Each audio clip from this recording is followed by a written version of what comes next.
All right, let's take a trip back in time. Way back, before the goals were scored, before all the drama unfolded, and long before that final whistle blew. What we're going to do today is map out the emotional landscape of the 1998 World Cup.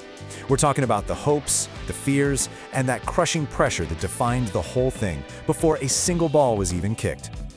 You know, that quote really hits the nail on the head. Think about it. USA 94 was this huge explosion that took the game global. But France 98, that was the graduation party. It was the moment that new era really came into its own. I mean, we had 32 teams for the very first time. It was all set up to be this massive festival of new stories, new heroes. You had global icons like Zidane and Ronaldo ready to take over, and we were all just waiting for new legends to be born. So, the tiers of expectation. This is all about the emotional framework for what turned out to be a legendary tournament. Before we start dropping teams into their slots, we've got to understand the categories themselves. You know, what was the emotional baggage everyone was carrying into that summer? Okay, here it is, our blank canvas. This is the emotional map we're going to build together piece by piece. Each one of these tiers, it represents a totally different kind of pressure, a different flavor of a dream. So let's break down what they all mean, shall we? All right, let's start at the very top. The crown total candidate. This is the absolute pinnacle, right? We're talking about the giants, the teams carrying this just crushing weight of history and expectation. For them, showing up isn't enough. It's not about playing well. It's about destiny. It's win or it's a total unmitigated national failure. No in between. Next up, we've got the Lion Fierce candidate. I love this one. The Revenge. These are the Lions of the tournament. Yeah, they're elite squads, technically brilliant, all of that, but they're running on something way more powerful than just talent. They're fueled by vengeance. They're here to right a wrong, to settle a score from the past. Now this tier, the serious aspirant. This is all about the fragile hope. It's a story of two sides, you know? These teams have all the talent. They've got the big-name stars. They've got the hope of an entire nation resting on their shoulders. But there's also this fragility, this history of just falling short when it matters most. And that's what makes watching them so incredibly tense and compelling. Ah, the potential revelation, the emerging hero. Come on, you know these teams. These are the dark horses, right? The ones every neutral fan secretly gets excited to watch. They're just packed with young, hungry talent, and they are desperate to make a name for themselves on the biggest stage in the world. They are the potential breakout heroes of the whole story. Okay, next we have the teams that, will deliver, but without any grand aspirations. Every great tournament needs its backbone, and that's exactly what these teams are. They're solid, they're reliable, super organized. You absolutely expect them to be tough to beat, to be competitive, to do their job, but let's be honest, is anyone really putting money on them to lift the trophy? Probably not. And finally, the party of the debut, or as we're calling it, thanks for coming. And I mean that in the best way possible. These are the debutants, the underdogs. For them, the biggest victory was just qualifying and getting to be there. They bring the color, the passion, the pure, unfiltered joy that reminds us all what the World Cup is really about, a massive global party. Okay, our framework is all set. So now, it's time for the fun part. Let's start building this map. We'll begin by placing the teams from groups A through D. All right, let's start filling this thing out. And at the very top, in that crown total candidate spot, who else could it be?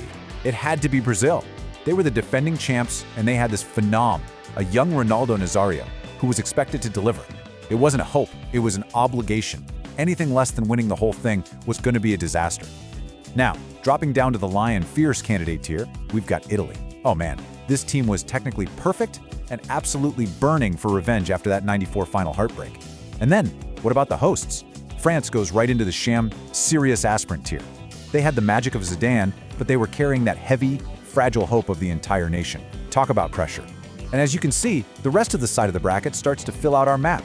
You've got your dark horses like Nigeria and passionate newcomers like South Africa, every single one with its own unique emotional story. But wait, before we go any further, there's one team we have to talk about. A team that comes with the eternal question. The one that seemed to haunt an entire nation every single World Cup. With superstars like Raul and Hierro on the squad, could this finally be Spain's year? All right, let's keep building. Time to complete our emotional landscape by placing the teams from the second half of the draw, groups E through H. So, that crushing history of always falling short, that puts Spain squarely in the serious aspirant tier.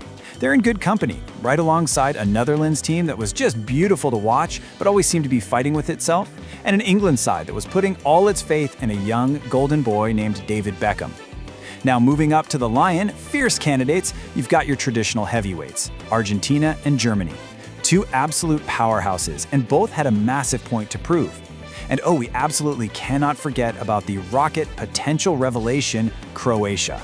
This was a brand new nation on the world stage, just bursting with talent and a real hunger to write their own history. And as you can see the rest of the map filling in, you've even got newcomers like Jamaica just bringing the best vibes to the whole party. And you know, this right here is a perfect example of the incredible stories the World Cup draw gives us. Just look at Group F. On one side, you have Germany, the winning machine. They're an older squad, sure, but they're a dominant, relentless force. And on the other side, Yugoslavia, this explosion of incredible, raw, emerging talent, a new nation ready to make its mark. It was the absolute classic showdown, the old guard versus the hungry up-and-comers. And there it is. Our map of dreams and expectations is complete. This is genuinely how the world was feeling heading into that summer. This was the script. But, as we all know, football rarely, if ever, follows the script. So now, let's see how the beautiful, and sometimes brutal, reality of France '98 took this map and just tore it to shreds. Because you see, while plenty of these stories got rewritten on the pitch day in and day out, the entire tournament's destiny, the fate of the trophy itself, would end up hinging on one single, shocking, and still mysterious event that happened just hours before the final. The whole world was ready for a legendary final, and all eyes were on one man, Ronaldo. But then, the news started to trickle out. A sudden convulsion just hours before the match. He's been taken off the team sheet. He's out. Then, just as suddenly and completely inexplicably, he's put back in the lineup. But when he walked onto that field, he was a ghost. A pale shadow of the player who had lit up the tournament. The dream final became a waking nightmare, and it raised so many questions that honestly, we still don't have answers for. The total candidate was broken before a single whistle blew. And into that shocking vacuum, a new destiny was forged. The serious aspirant, France, took all that immense pressure of being the host, all that fragile hope, and with Zidane playing like a man possessed in the final, they turned it into pure historic glory. Their first ever World Cup. And what about our rocket potential revelation? Well, they became the tournament's greatest story, hands down. Croatia, in their very first World Cup as an independent country, didn't just show up to compete. They soared. They shocked absolutely everyone and finished in a historic third place. The emerging hero had well and truly arrived. But for every hero's journey, there's a tragedy. And on the other side of that coin was Spain. The serious aspirant once again fell victim to its own painful history. That eternal promise was broken yet again as they crashed out in the group stage. It was one of the biggest disappointments of the entire tournament. And what about Italy, the lion fierce candidate so determined to get their revenge? Well, their quest ended in the most cruelly familiar way you could possibly imagine. Another devastating exit on penalty kicks, this time to the hosts, France. It's like destiny has a really twisted sense of humor sometimes, doesn't it?